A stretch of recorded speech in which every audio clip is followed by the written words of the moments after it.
welcome to today's X-Talks webinar, Critical Aspects of Antibody-Drug Conjugates, Structural Characterization and Analysis. My name is John Scott, and I'll be your host for today. Today's presentation will run for approximately 90 minutes, including a Q&A session. The presentation slides will advance automatically. We would now like to thank Lancaster Laboratories, who have helped develop the content and presentation for today's meeting. With a proven track record of providing quality scientific solutions for 19 of the top 20 largest biopharmaceutical companies in the world, Lancaster Laboratories is a global leader in biopharmaceutical laboratory services, providing innovative and timely scientific solutions to streamline the drug development process. With a global capacity of over 300,000 square feet, Lancaster Laboratories has the capabilities to meet your global regulatory requirements. All of their facilities offer CGMP-compliant laboratory services and operate under the same strict quality control program and utilize the same LIMS system. For more information, please visit www.lancasterlabs.com. I would now like to welcome our speakers for today's conference. Dr. Robert J. Duff, PhD, Manager, Biopharmaceutical Services, Lancaster Laboratories. With 15 years of industry experience, Dr. Duff serves as Manager of the Biochemistry Department at Eurofins Lancaster Laboratories. His team characterizes all classes of biopharmaceuticals, including proteins, nucleic acids, and complex carbohydrates for method development through validation. Also joining us today is the Principal Scientist, Biochemistry at Lancaster Laboratories, Dr. Liza Danon-Leon. Dr. Danon-Leon has more than 10 years of instrumentation and method development experience. As a principal scientist in biochemistry, she performs analysis of therapeutic proteins and raw materials using various analytical techniques. Participants can access more information about our speakers and our sponsor at the event's main page on www.xtalks.com.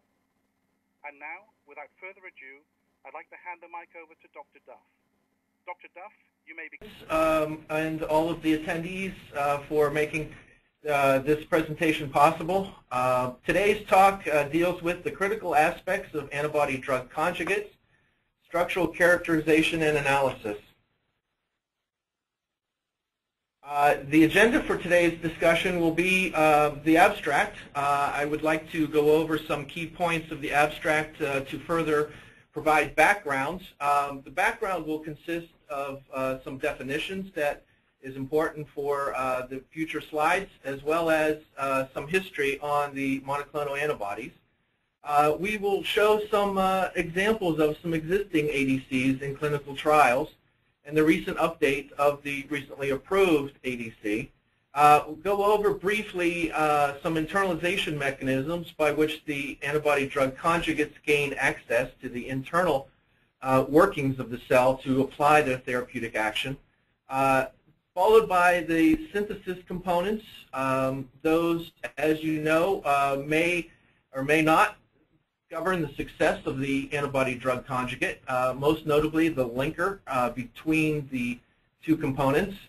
And then we'll discuss the characterization assays. Those are most critical for your application to the agencies for approval. And then we will look at how these methods are in relation to quality and for your specifications, and wrap up with conclusions. So here we have the abstract. Targeted drug therapies is a very large field where, in essence, people are trying to steer the cytotoxic agents or away from normal cells. So in many ways, in my earlier days of investigation in this area, is we were working on ligands that would be specific for a specific receptor on the cell, and that would bind to provide the greater selectivity, thereby reducing toxic side effects. Antibody-drug conjugates are a more recent adaptation or part of the targeted drug therapies, and they rely on a component model where it's a chemical linkage of a potent small molecule, a cytotoxic drug, to a monoclonal antibody. And it has, when it's completed, very complex and heterogeneous structures, more complicated in many ways than the corresponding antibodies that it came from. So today's talk will really focus on the methods around the specific ADC that must include for discernment of identity, potency, heterogeneity, and of the biodegradable linker, the cytotoxic drug, the choice of the monoclonal attachment sites, and the methods used for characterizing them throughout for product and process characterization, routine lot release, and stability testing. So here we have a slide with some diagrams. The monoclonal antibody is typically represented by the Y-shaped structure at the top, noticing the interdisulfide linkages that hold the heavy chain and the light chain together. The first generation of antibodies showed great promise. They did have specific for the target site. They were versatile. And in vitro, they show generally low toxicity. However, there were issues later on because these monoclonals were produced in non-human sources. And so the first monoclonal humanized in 1988 really helped to spur on the whole field of antibody-drug conjugate by providing a non-immunogenic or a reduced immunogenic molecule.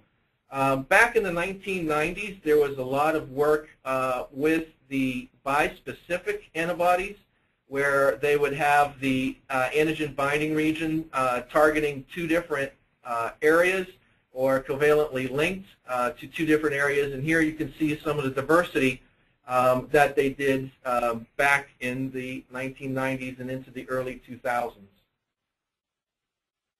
So for an antibody-drug conjugate, it can be viewed as a Y-shaped molecule with the payload attached and the covalent linker present. The subscript N represents multiple toxins that can be attached, and this represents some of the heterogeneity of the ADC. Early ADCs suffered from poor monoclonal antibodies, low affinity for their binding sites. They also had the cytotoxic drugs that were not as toxic as needed, and the insufficient chemistry for making this linker linked to the antibody. So the challenges for design of these molecules is that in circulation, these antibody-drug conjugates must behave like a naked antibody. They must not interfere with the antigen binding site or severely hinder other properties, physiochemical properties of the monoclonal. They must bind, again, to the antigen and show possible effector function of the monoclonal if that's necessary. They must be internalized in order for the cytotoxic agents to be showing its therapeutic effect to the target cell. Upon internalization, there must be drug release and then ultimately drug action. So the conjugation of the cytotoxic agent with the monoclonal improves its pharmacokinetic profile by decreasing the volume of distribution, prolonging distribution, and altering the elimination phases. Here we see a diagram of the chemical structural variations. In the upper left, you have Mylotarg, which uses calicheamycin gamma. This is a DNA binding agent, so it would affect its therapeutic activity through cleavage of double-stranded DNA by an ene-diene type mechanism. It has an IC50 in the picomolar range for these drugs. On the right, we have the mylotanlazoids represented there, and these bind directly to the microtubules and they bind in a similar fashion as the vinca alkaloids. And last on the bottom is the auristatin type conjugates, which have the valine citrulline linker. And these synthetic molecules are extremely toxic. So here we can see a representative list of the ADCs that are present in the current investigation of clinical phases.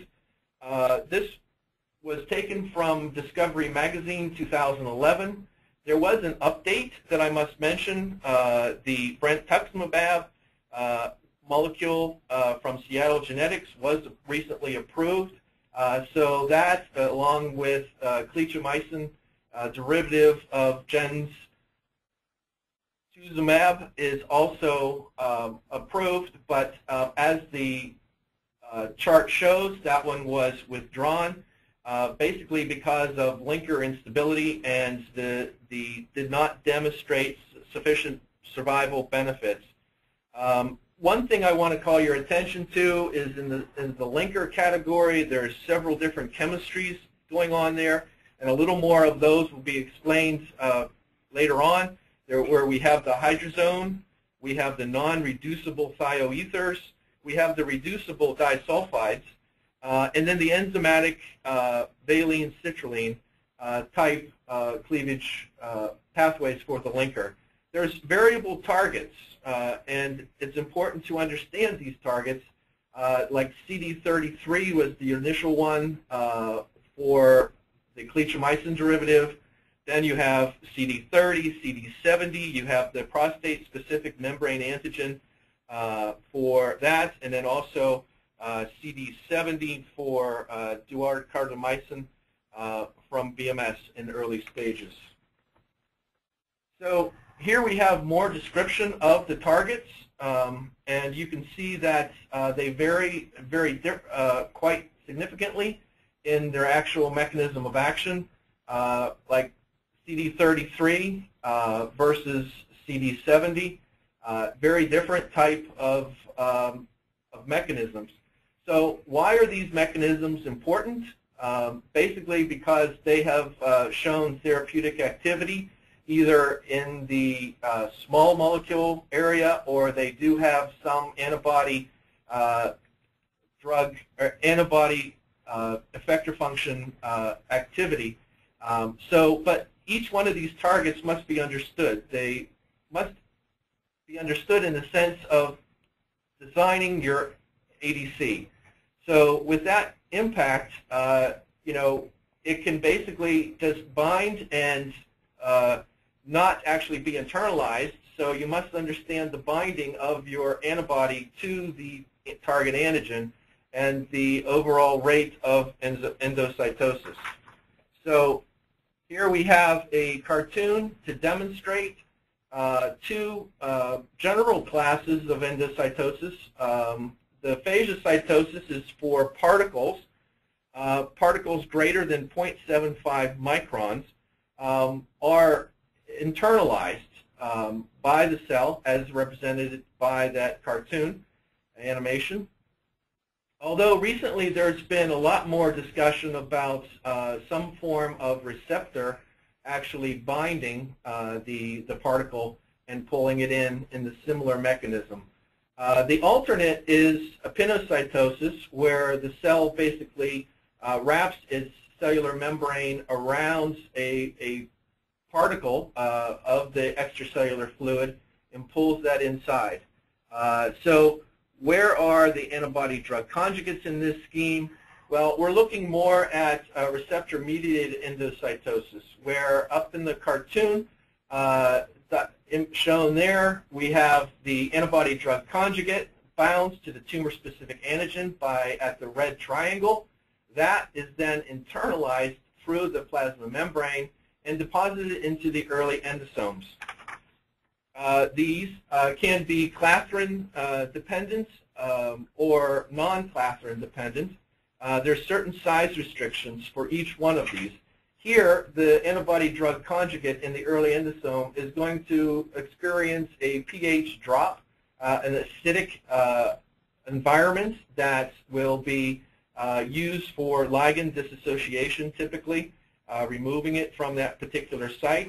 If the linkage to the antibody-drug conjugate is such that it's acid labile, it may be removed and ultimately exposed into the cytosol.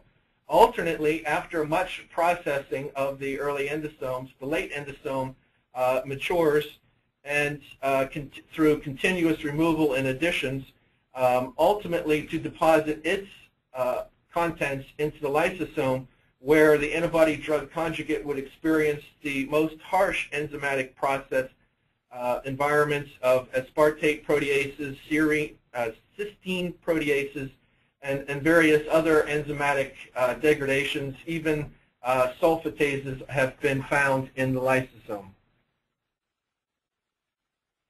So with the more of the internalization mechanism behind us, we should look towards actually how these molecules, these interesting molecules, are produced. So the conjugation techniques have improved significantly since Mylotarg. And so we can look at two possible pathways, and looking at the retrosynthetic analysis on the far right. And we can either have a disconnection between the payload and the linker, or the linker and the antibody, represented by the A. So here it would be very important to understand which, from an economic standpoint, is more reasonable to do, to combine your small molecule with your linker and activate the linker for conjugation, or the alternative pathway. Now, the reason that I mentioned the retrosynthetic analysis is because each pathway will have a different set of impurities, and you will also have to classify each one of those in your overall application to the FDA. So the synthesis should be specific for your monoclonal. You should definitely look at which type of chemistry you want to use. Most notably, the lysines have been used through amino-reactive linkers. The cysteines have been also used through Michael-type chemistry with a maleimide or disulfide exchange. A recent publication showed an interesting approach, and we have yet to see fruit from this endeavor in the clinic, but it used a mutant glycosyltransferase to modify the N-glycans present on the monoclonal in a very specific form. So in either case, whether you're using lysines or cysteine chemistry, you should look at the design of experiments to get a handle on how the control of each experiment is performed, how many equivalents of the reactive intermediates must be used in order to achieve higher yield. So the pathway should really be based on the stability of your monoclonal, your linker, and your cytotoxic drug. In some cases, due to the size of the cytotoxic drug, the unconjugated antibody content may be difficult to measure. So let me just go into a little more detail about the attachment points. And typically for an IgG1, there are 4 interchain disulfide bonds representing 8 conjugation sites. I've seen in the literature mostly conjugations of those disulfides or the resulting cysteines of 2 to 4 type of attachments. For lysines, it's much more heterogeneous, that you have about 100 lysines on a typical IgG. I've seen 50 or more in other cases. So multiple lysines do exist. Each represents a possible target for your amine reactive linker. So that can add heterogeneity to your synthesis and ultimately to your analysis, which is the focus of today's discussion. So the alternate would be to you use the glycans. That, of course, like I mentioned, is still under investigation. And possibly you could do some sort of shift-based chemistry with an amine through the glycans as possible attachments. And then, of course, there are synthetic attachments, and I will discuss those a little bit later in the talk. But overall, the number of linkages does depend on the sequence and possible mutations. So here we have a slide talking about the cleavable versus non-cleavable linkers. In essence, when you boil it right down at the end of the day, all the linkers should be cleavable, meaning that once it is inside the target cell, the cytotoxic agent should be released, whether that's through cleavage of the linker or whether it's through complete degradation of the monoclonal and the lysosome to free up the small drug that will escape the lysosome into the cytosol. So toxicity will definitely depend on the linker. So as I mentioned earlier, your monoclonal, your antibody drug conjugate should bind to the target cell, and it should be endocytosed. There should be no cleavage of the cytotoxic drug prior to being internalized by the cell. In that case, if it was, it would defeat the entire purpose of the targeted therapy. So you might want to look at whether you're going to be with a cleavable, which may be a disulfide, or a non-cleavable, which may be through the thioether or through perhaps a more hardy amide bond there. And below, I have some chemical structures of some of the acid labiles present, the vinyl ethers, even some extremes such as the trityls and the phosphoramidation type molecules.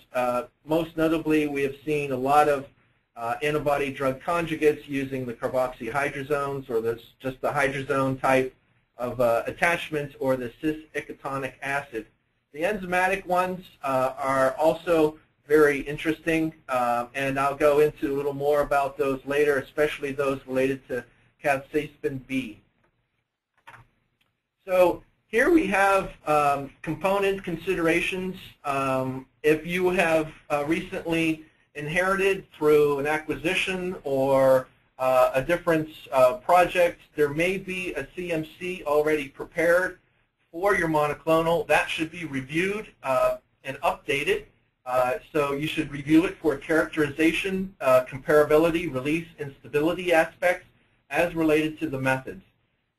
You should also be concerned with, in your design of your antibody drug conjugate, as I mentioned, the linker, the pH, looking at reduction, disulfide bridge, could be very glutathione dependent, as the free glutathiones are known to accumulate in the cytosol and not heavily present in the plasma.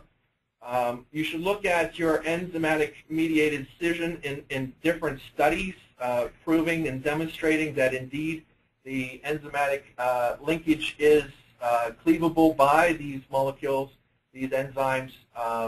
And you must avoid at all costs the homopolymers. When you make an amine reactive linkage through to your antibody, there is the potential of homopolymers existing, which could affect your overall aggregation or activity. Your small cytotoxic drugs, you may be able to use compendial. I know in the past we were looking at fluoropyrimidines as the cytotoxic agents, but definitely there are, if a newer technique is known, then newer methods should be used.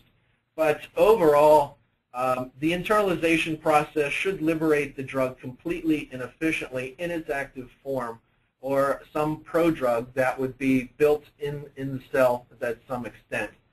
But overall, all components must be characterized and controlled.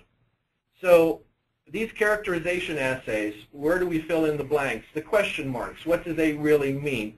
And so we need to characterize our monoclonal. We need to characterize the antibody drug conjugate. Clearly, there will be overlapping assays that may be used at the client's request or at the sponsor's request. And also a small molecule characterization. There will be overlaps for each one of these particular assays that need to be devised. So at this point, I would like to turn the slides over to Dr. Danan Leon for her discussion of the characterization assays. Hi everyone, good day, and thank you, Dr. Duff.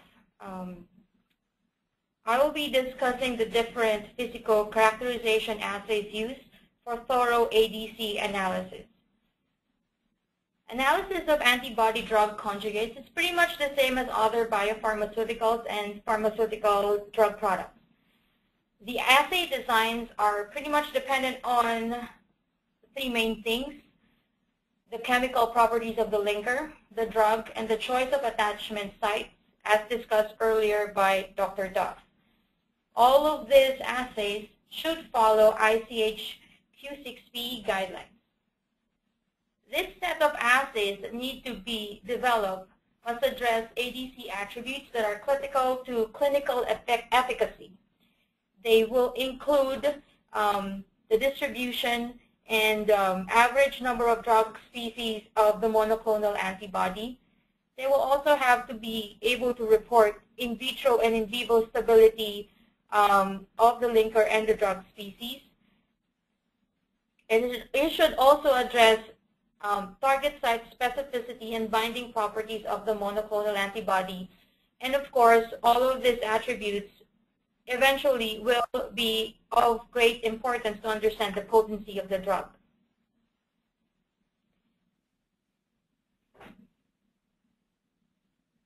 The assays that I will be discussing can be used for the following applications: for product and process characterization, routine lot release testing, and stability testing.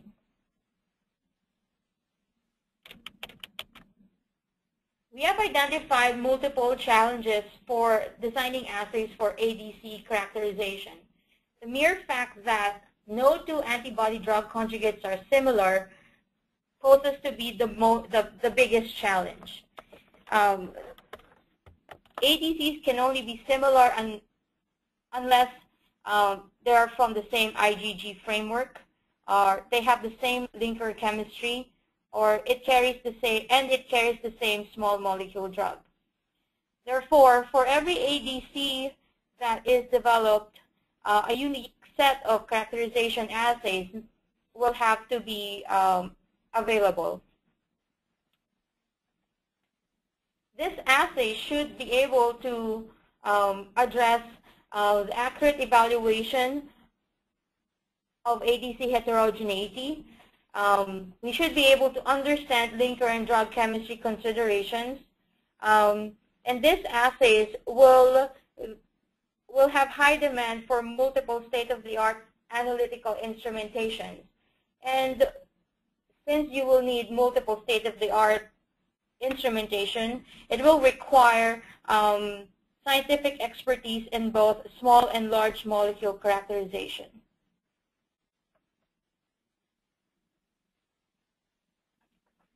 In front of you is a list of all of the different species, small and large molecule species that will have to be characterized in order for us to have a very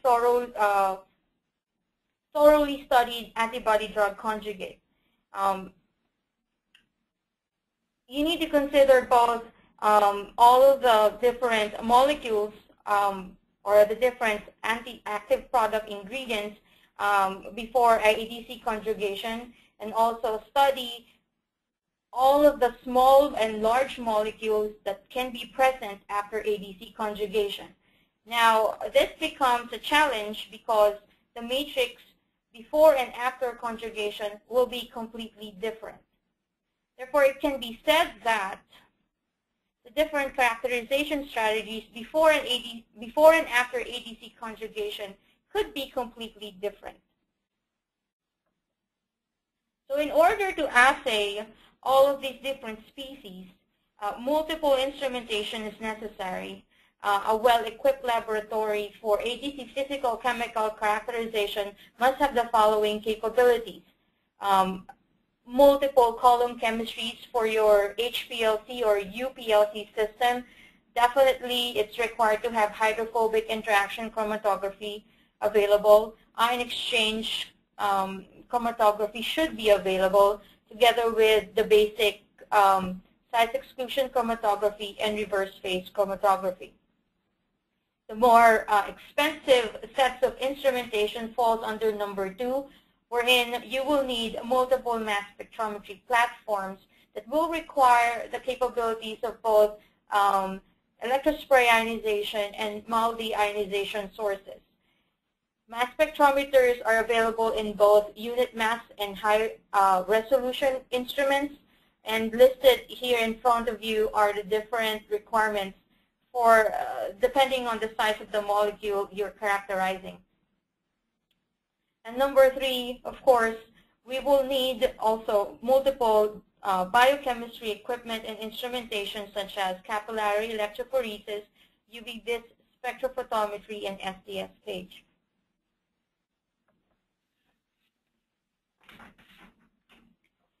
Listed below are the attributes of the APIs that need to be established before your monoclonal antibody linker and drug conjugation.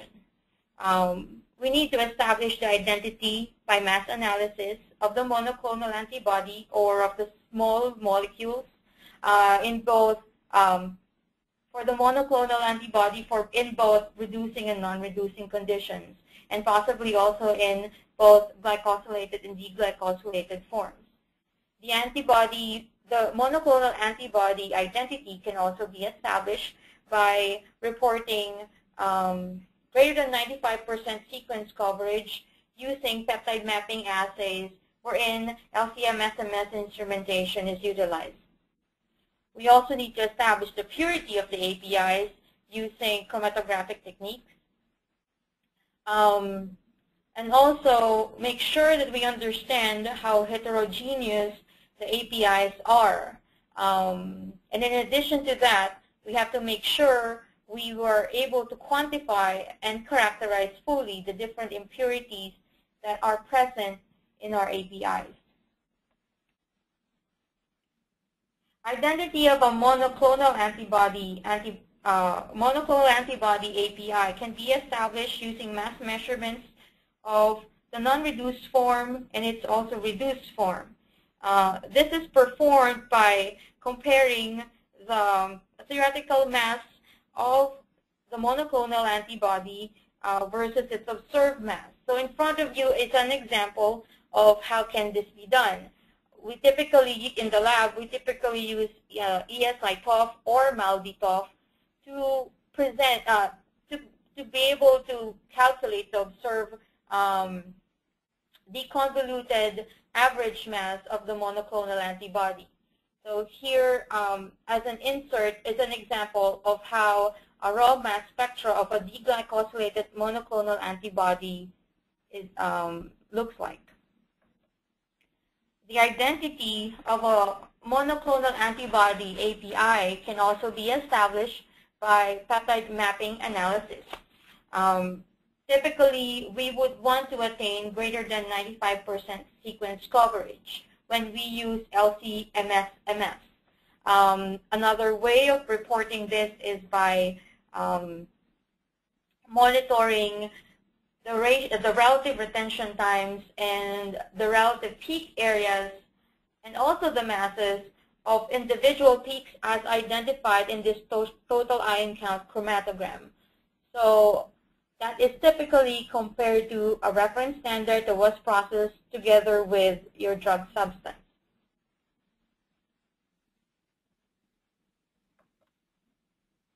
The same LC-MS analysis can also be used to study modifications of a monoclonal antibody resulting from force degradation conditions.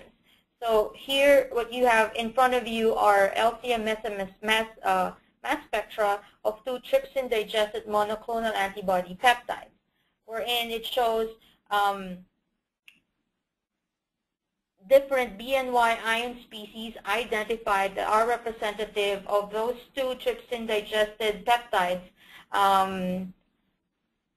And by using this information, you will be able, we can deduce the presence of pyroglutamate in the N-terminus of your monoclonal antibody, or deamidation present in your API, or even identification of certain methionine and tryptophan residues, oxidized methionine and tryptophan residues.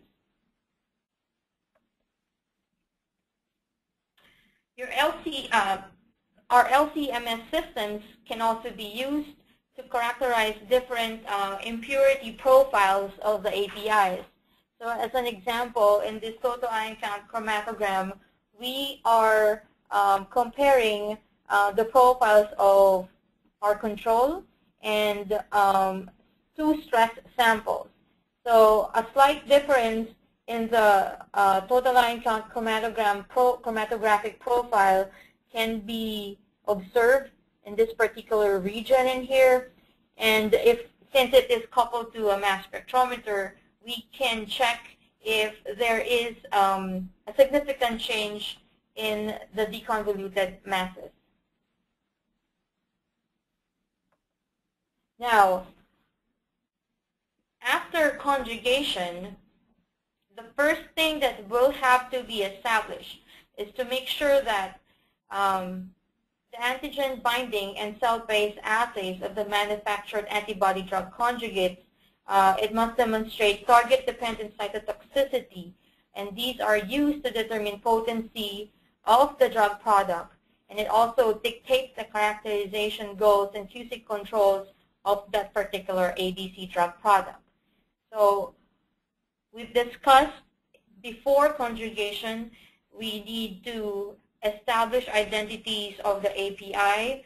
Now, after conjugation, different attributes need to be established. Similar techniques can be used, but it becomes more complicated on how these attributes will have to be reported. For example, we need to report a drug-to-antibody ratio. We also need to report distribution of the drugs on the monoclonal antibody. We need to make sure we can determine as well the presence of certain fragments in aggregates or high molecular weight species aggregates in the drug product. We also need to make sure we have assays that can quantify unconjugated free drug and anything that's relating to the free drug or the or drug linker species. And finally, there should be assays as well that can determine the site of the drug conjugation. So first, let's discuss how drug-to-antibody ratio is determined. So DAR, or simply put as stoichiometry, pertains to the average number of drugs or payload that can be delivered to the tumor cell. This is directly, it directly affects both efficacy and safety of the drug. So the most commonly used methods for DAR determination is UV-Vis spectroscopy, radiometric methods for any ADC with radiolabeled drugs, hydrophobic interaction chromatography, or mass spectrometry-based assays. UV-Vis spectroscopy turns out to be the most straightforward method to use, as long as there are different maximum observance values for your small molecule drug and your monoclonal antibody. However, it cannot be used for all ADCs, since some of the small molecule drugs or the linkers are UV photolabile. Aside from that, as I mentioned, linker labelability will not also be of help. Both of this can lead to over-quantification of the DAR due to increased levels of the unbound drug. So I have classified the different types of ADCs based on the linkage sites, and I'll be reporting them as such. So for type 1 ADC, these are ADCs with linkages attached to the sulfohydryl groups of cysteine residues. An example of which is the recently FDA-approved brentuximab vedotin from Seattle Genetics. In this case of, in this type of ADC, it's very important to understand that the monoclonal antibody is no longer intact. What keeps it intact are the intermolecular forces of attractions that are still present between the two heavy chains. So in order to keep them intact during the analysis, we need to work in non-denaturing conditions, obviously. Hydrophobic interaction chromatography seems to be the best fitting, is the most suitable assay to use to determine the DAR of a type 1 ADC. For type 2 ADCs, these are ADCs with linkages attached to the lysine residues, an example of which is PDM1, which was developed by Genentech, Roche, and Immunogen. Now, for this type of ADC, it's I can say it can be, the DAR can easily be determined using mass spectrometry-based assays. The presence of acetonitrile and your acids do not affect the stability of this type of ADC. Now, for type 3 ADC, these are more the less heterogeneous engineered antibody drug conjugates. They usually, certain innovators now can mutate cysteine residues to serine residues, and they also, or sometimes certain innovators would also introduce a linkage site at the optimal section of your monoclonal antibody, where there could be, the optimal location for drug conjugation. And you can introduce either a cysteine residue to that or a lysine residue. So instead of having multiple drugs attached to your monoclonal antibody, you can limit it to maybe 2 or at most 4, or even sometimes 1 on each conjugation site. So it's much easier to determine the average number of drugs, and by just comparing the theoretical mass. When you use mass spectrometry-based assay, you can just compare the theoretical mass of your ADC to the observed mass as measured by the time of flight mass spectrometer. Now, I'm going to move forward with another attribute of an ADC, and it's what we call monoclonal antibody drug distribution. This pertains to the fraction of antibodies conjugated to 0, 1, 2, or however number of drugs are attached to the monoclonal. It is important to understand, to determine the distribution of the drug, because different ADC forms have different pharmacokinetic and toxicological properties. The ADC drug distribution on intact drug product or reduced drug product can be determined and compared by mass spectrometry-based assays and chromatography-based assays. So what you have in front of you are suggestions on how type 2, type 1, and type 3 ADCs can be assayed. So for example, as I mentioned earlier, you need to use hydrophobic, it's more recommendable to use hydrophobic interaction chromatography to determine the drug distribution of an intact type 1 ADC. Now, if you would like to know what number of drugs are attached for the light chain and the heavy chain of a type 1 ADC, then a mass spectrometry-based assay can be utilized.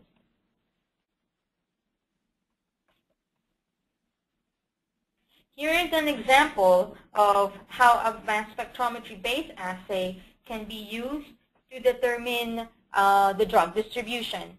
So, for example, in here, an intact ADC would have a profile similar to this, and I've overlaid a deconvoluted mass spectrum of a free monoclonal antibody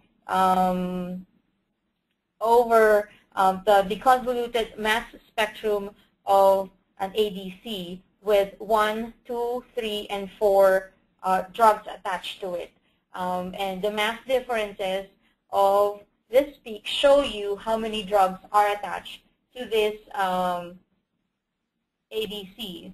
And then what needs to be taken into account are the relative percent intensities or the relative intensities of each of these species in here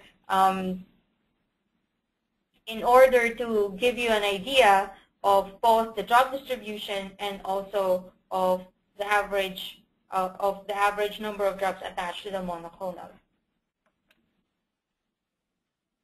So for determination of fragments and aggregates, we normally use the typical chromatographic-based assays available in the laboratory. Of course, for aggregate formation, size exclusion chromatography has been the established way of figuring out if there are high molecular weight species formed after conjugation. And for smaller fragments, we typically use reverse phase chromatography.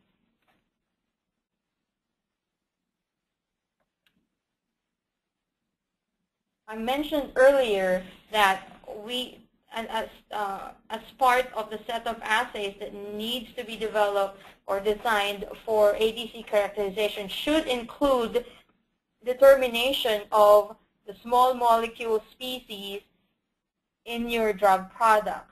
So it is important to analyze any linker, drug, we can say free linker, free drug, any linker drug species that are present.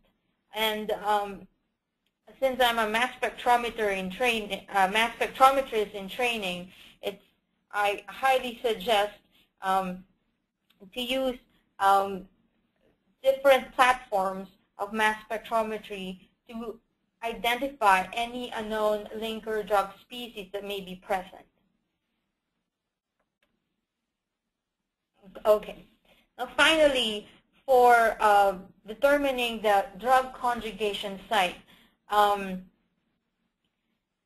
this approach is similar to peptide mapping analysis. However, it is more focused on the exact mass measurements of the peptides where it carries the drug, the small molecule drug, and the linker. When you start identifying differences in the total ion count chromatogram profile or the chromatographic profile of the conjugate of the ADC versus the free MAB, and you can start looking at the differences in mass. And it requires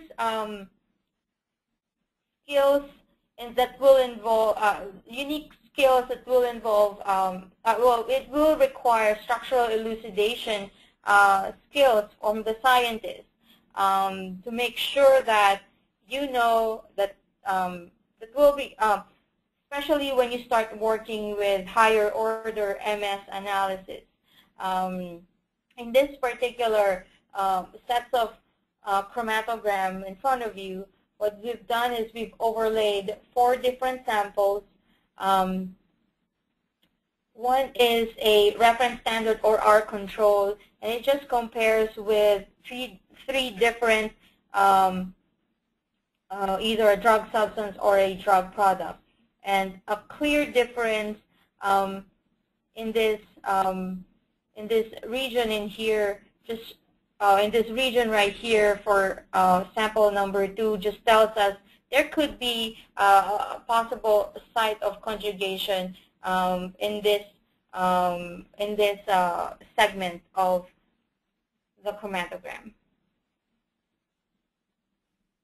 Now, one thing that we need to note is when you have type 2 ADCs where you will be having small molecules linked to lysine residues, it's important to understand that trypsin may not work to digest the ADC into smaller peptides.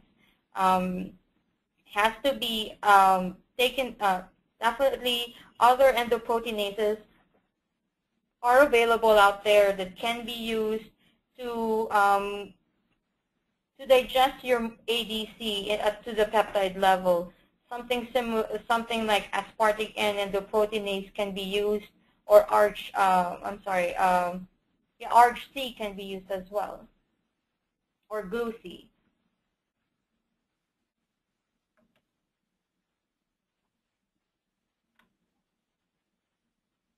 Okay, so to summarize, in front of you is the Venn diagram that Dr. Duff presented earlier.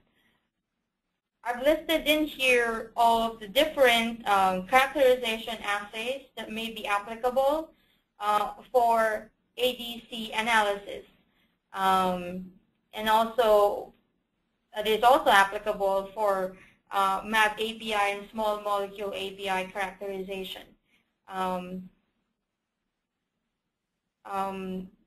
with this, I would like to transfer you back to Dr. Robert Duff, who will discuss further the different synthesis strategies used currently by ADC innovators, and will conclude the presentation as well. Thank you for listening. Okay, thank you, Liza. The slide that's present here is showing the synthetic robustness that would have an effect on your overall impurity profile as well as your methods. So typically you would want to produce in the largest scale as possible, gram scale, and if possible larger. The goal for any type of synthesis of any type of drug molecule is to homogeneously conjugated cytotoxic drug to the antibody must be homogeneous as possible. So therefore, it must be as fully characterized as possible. The methods that Liza just presented would basically be used for these characterizations to demonstrate the heterogeneity, actually, of all of the conjugates that were produced. The scale-up is in red because it is important to show the same impurities as the lab batch. The agency would definitely have an issue with a different impurity profile. That impurity profile could result in a different form if a different ratio of the components were mixed. And again, you have to ask yourself, are your methods capable of discerning these differences and discerning these impurities? So there have been in the literature some alternate strategies used by some of the companies that are involved. Alternate strategy number 1 by Genentech, where they used a modification at alanine 114 at the CH1 as the heavy chain domain, engineered with a cysteine, create an antibody called Assays-mAb. These are actively under investigations. Alternate strategy would be to create a modified recombinant monoclonal using a transfer tRNA that is mislabeled with a synthetic molecule that would have chemistry orthogonal to those that is used for the conjugations currently. That is an interesting, innovative technique, and the description is presented there. And as a third technique, as Liza mentioned, there was a Amgen paper in 2006 that basically described the replacement of the cysteines with serines, thereby reducing the number of possible connection sites and significantly increasing the yield, which would then go imply towards the impurities would be significantly reduced as hoped. So the impurities basically follow the ICH guidelines Q3A. As written, the chemistry aspects include classification and identification of impurities, report generation listing impurities in the specifications, and a brief discussion of the analytical procedures. The safety aspects would include specific guidance for qualifying those impurities that were not present or were present at substantially lower levels in batches of new drug substance used in safety and clinical studies. So basically, you need to understand the impurities as well and look at a possible tox or risk-based assessment of toxicology of each of those. Your impurity profile should also include, as we just discussed, the antibody drug linker and related impurities for each, whether it be the antibody, the drug, or the linker, process impurities, whether that be residual solvents or whatnot, and also structural determination of the impurities at low levels. So next, we could look at what type of impurities could there be. Antibodies could have truncated forms, charge and size variants. That would be essentially fragments, truncations, free thiol-based adducts. Perhaps you're using a thiol as a reducing agent in part of your process. Are there any residual disulfides that are present that are not part of the overall monoclonal? Glycation, non-enzymatic glycation is a significant concern if you have carbohydrates present in your excipient list. Post-translational modifications, degradants, synthetic artifacts, all of those you should definitely look at in your LC-MS method, whether you're capable of determining those either through peptide mapping or through other type of disulfide mapping studies. An important aspect of the monoclonal antibody is, are you sure that you have clearance of any viral or DNA from your host cell that would be carried over through? That is a significant risk that might be overlooked. Calculate, you should look at all of your impurities, like I mentioned before, on a risk-based assessment. And if you know what the identities are, calculate the potential human dose of those impurities that would be given in your drug product. Your bioprocess of your antibody could also add additional concerns for purity. Some of the ones that are listed there, some of the antibiotics typically used in the recombinant studies, oxidation, phosphorylation, sulfation are those that are process enzymatic that occur that may damage the overall activity or effector function of your monoclonal. And a lot of these residuals can be determined through a triple quad approach. There on the right is demonstrating the lower limit of detectability and quantitation for kanamycin into the low parts per billion range. So as Liza showed this slide previously, you will want to perform these type of analyses. You'll want to look at these smaller peaks, and if you have a mass spectrometer or subcontract the work, make sure that there is additional characterization capabilities that you can identify these. Size exclusion is a very important method, as it may be in your lot release. You need to understand the aggregation of the molecule and how potentially conjugated forms could impinge on or influence the overall conjugation.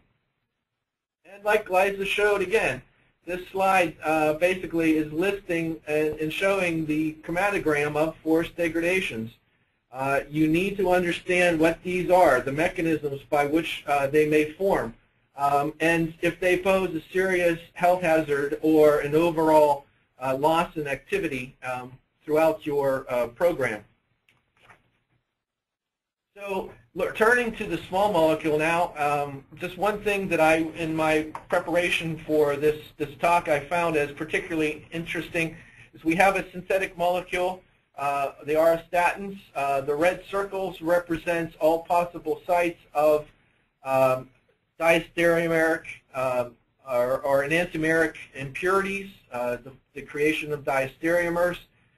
So these all processes for the synthesis of this molecule, I'm sure are fairly well worked out, but if you are working on additional molecules, modifications, whether it be the auristatins or others, that you should have, your process should be implemented to control the other isomer or any other possible diastereomers. Whether your methods can distinguish those molecules is something for an analytical scientist to work out. Linker analysis is something, too, that you should look at. If you're looking at devising a new linker strategy, then will your methods be able to discern all of the products that are produced from this degradation that goes on inside the cell? So here on the right is a caspase B or lysosomal extract degradation of the MMAE type using the valine citrulline type linkage. Following the cleavage, it produces a 1,6-para-amino-benzyl carbamate, which, as the arrows show, undergo removal through the hydrolysis, ultimately to produce actually the amino-benzyl alcohol after hydrolysis of that imine that's formed would be present. You need to understand, the point of this is essentially you need to understand the degradation products may not all be totally harmless to the cell. Your in vitro work should be able to elucidate the plasma half-life of all of the linkers that you are looking to investigate, as well as the potential byproducts produced from each of those degradation pathways. So here we have a small discussion on stability. Essentially, stability can have an effect on higher order structure. Spectroscopic methods such as, CD or differential scanning calorimetry may be useful for these type of analysis to characterize the molecule at this point. And in a recent publication, there has been discussion around a solvent accessible site where there's the potential that the maleimide, which is linked through a microreaction to the cysteine on your monoclonal, may hydrolyze open through a general base type mechanism. That would produce the opened ring maleimide, which in essence shows greater stability and therapeutic activity.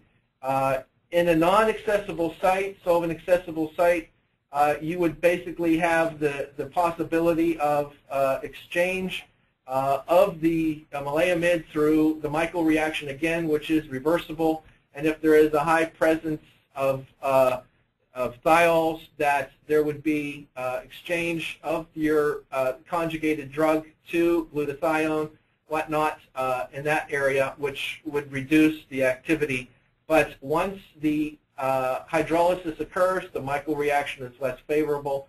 And also there is literature to show that therapeutic activity may go up because these molecules such as this would be more likely to leave at the lysosomal or at the early endosomal stage into the cytosol. But overall, can your methods discern any possible degradations to the ADC through a stability type mechanism such as this one. Moving right along to comparability.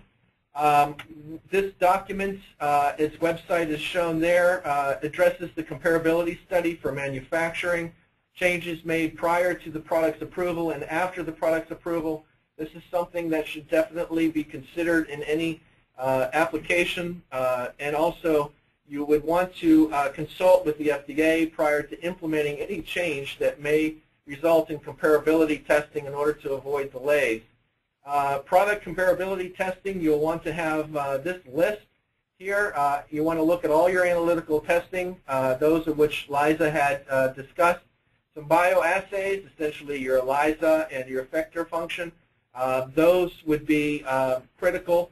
Preclinical animal studies, is there any toxin in or any side effect of your process that may affect animal toxicity, and ultimately into your clinical studies as well. So you have to have good comparability for any changes that you may have in your manufacturer. So here we have a late phase comparability, a process change. The challenges, you would have to have a side-by-side analysis, pre and post change. You should store most of your reagents or all of your intermediates and ADC batches at -70 for greatest stability. You should definitely perform selected degradations to make sure that you have the same connectivity with the drug as in the previous batches. Perhaps the forced degradation may reveal a more solvent-accessible site and cause hydrolysis. Impurities must not change. That is the key between the ID and scale-up lots. So you should be consistent with the quality by design. Regulators expect sponsors to use the most current and effective technologies out there. One note in concluding of this slide is that if you have changes in the final product formulation, you may need comparative pharmacokinetic studies or other types of studies in that regard, depending on your formulation. Most notably for this slide, you should have reference material for the monoclonal antibody, for the linker and the drug. Should all have reference material. One lot of material is not enough. There should be multiple lots. So taken right from the ICH, at the time of submission, the manufacturer should have established appropriately characterized in-house reference materials which will serve for biological and physiochemical testing of production lots to ensure lot-to-lot consistency. So based on that clear direction, there should be multiple lots. And so you should look at following through with method validations. Multiple lots could be used in a validation, as well as stability and ultimately bridging studies. For each lot that is prepared, you should keep retained for potentially years. Specifications, you should relate those specifications to your critical quality attributes, and I'll explain a bit more about those in a minute. You should understand the variables of your process, and your methods should be able to discern a lot of how your process would change and how to control those for purity. Your methods will be the ones that will be able to dictate whether or not you have a pure product or whether or not that process was detrimental to your antibody drug conjugate. Your base specifications on your quality control attributes. Each product should retain its specifications within its established limits from safety, purity, and potency throughout the half-life, shelf life, derived all available information from the appropriate statistical methods as well. You should use this for your overall planning of your specifications. Experiments that are based on design of experiments, again, it links back up to your variables to how to control them. Design of experiments works quite well for evaluating your specifications and your criteria. You should plan to use multiple lots, meaning if you have a drug linker, multiple lots of that. You should have multiple lots of your antibody present, so you can perform cross reactions of each to look at the overall impurity profile and derive your specifications more towards a qualification. So quality definitions for ADCs, methods must be able to provide quality attributes. Those are physical, chemical, biological, microbiological, and I should add even probably viral at this point, characteristics within a specific appropriate limit range to ensure product quality. So a planned set of controls derived from current projects and process understanding that ensures process performance and quality, product quality. So that should be your control strategy to control essentially every aspect of your overall production. And it should begin with an assessment of your quality attributes to identify the critical quality attributes, and those are basically derived from your methods and their capabilities. So lastly, you should be looking at ultimately discussing a lot of your plans with the agency. Previously, ADCs were classified as new drug substances. And again, I say that the whole environment, whole industry is evolving. Originally, they were, as I mentioned, regulated as drugs, but in Canada, they're regulated as biologics. Now that we have the Patient Protection and Affordable Care Act, there may be changes to this. And recently, the brentuximab was classified as a BLA, as a biologic. And through that, you should be contacting the Office of New Drug Quality Assessment, which has their role there described, and also the Office of Biotechnology Products for the characterization of your monoclonal, your drug substance, and drug product. And essentially, your small molecule, linker, and drug, and your conjugation reaction are reviewed in some situations by the ONDQA, and that ultimately is then passed to the DMA at some point, but they have been switching back and forth according to one source. Please consult your reviewer for the most guidance in that regard, and for ultimately, when you get to approval process, you should be looking at an inspection from the biotechnology manufacturing team from the Division of Manufacturing and Product Quality. So at this point, I would like to summarize with the conclusions. Antibody drug conjugates are essentially drugs and biologic molecules. As you saw in the previous slide, there's still some discussion in the landscape for regulatory is changing, but nonetheless, you should have your molecules sufficiently characterized and show comparability for release and stability assays of the molecule. And overall, it's, as with this discussion today, good communication with a quality review team really helps the overall process. So at this point, I would like to show the consulted references that we have used to prepare this webinar today. And at this point, if you have any questions, there's the information forward, and thank you for your attention and participation.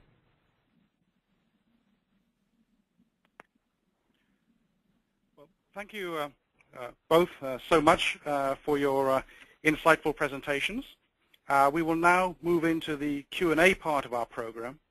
At this point, I would like to invite our audience to continue sending in their questions or comments that they'd like to address to the speakers through the questions function located at the right-hand side of the screen.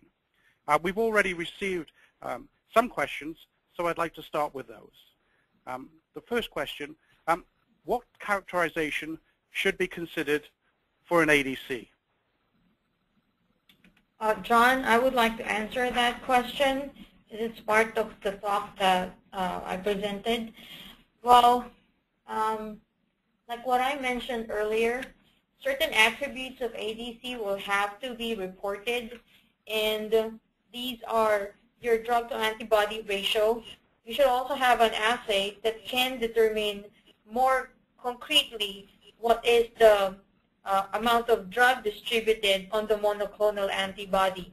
For each type of ADC, we'll have a way of, we'll have the more suitable way of determining these two attributes. But I can say that hydrophobic interaction chromatography and mass spectrometry-based assays will be best to be used for characterizing antibody-drug conjugates. Okay, thank you for that. Another question we have here, from the characterization assays, which should be included in the specification? Yeah, John, I would like to take that one. Essentially, you should focus on what Liza was presenting earlier about the drug loading of your monoclonal and discerning how much monoclonal is modified with the drug. And that would be through structural characterization assays, intact mass, peptide mapping, as well as the UV or spectroscopic type methods. They would be most critical for the toxicity and ultimately for efficacy. Okay, thank you for that. Another question here, is DAR, that is the average drug to antibody ratio, a suitable assay to monitor or control the distribution of conjugated species, including unconjugated antibody? Well, I would like to answer that, John. Drug distribution and average drug to antibody ratio work pretty much quite similar with each other, but there are also differences. So let's say, for example, drug distribution can pertain to how much drug is attached to the intact monoclonal antibody, which is pretty much similar to reporting what the average drug to antibody ratio is. Now, when you start looking at drug distribution in the light chain and in the heavy chain, then it starts deviating from the concept of DAR. So you can say that you need to report, monitor, and control the DAR as an intact ADC. You also need to report and control the drug distribution in the light chain, in the heavy chain. And I want to add something else. You may also would like to control and monitor the different sites of conjugation.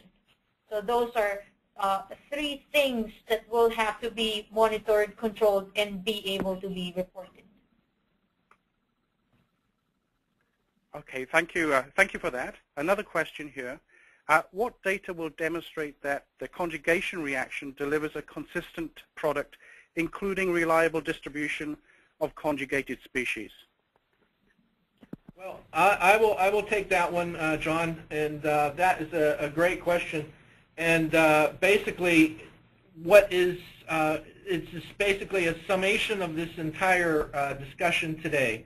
What data will demonstrate that the conjugation reaction delivers a consistent product? That will be through repeated synthesis of the antibody drug conjugate. That will be through a thorough investigation of the characterization assays from all of those, from the Venn diagram that we saw previously, where you are looking at orthogonal methods to discern the overall characteristics, whether that be charge, whether that be mass, or whether that be various mobility on a capillary electrophoresis, or for retention time through size exclusion or reverse phase HPLC.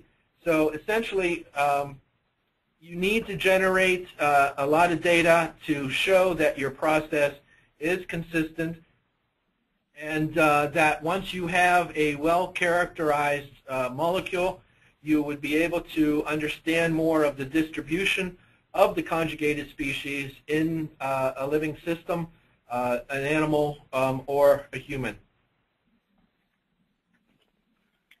Okay, thank you. Well, that concludes our Q&A session for today. If we did not have time to address your questions today, Lancaster Laboratories will be following up with you individually after today's presentation. I would now like to thank everyone for participating in today's conference. Please join us in thanking our speakers, Dr. Robert J. Duff, PhD, Manager, Biopharmaceutical Services at Lancaster Laboratories, and Dr. Lisa Dana-Leone, PhD, Principal Scientist, Biochemistry, Lancaster Laboratories.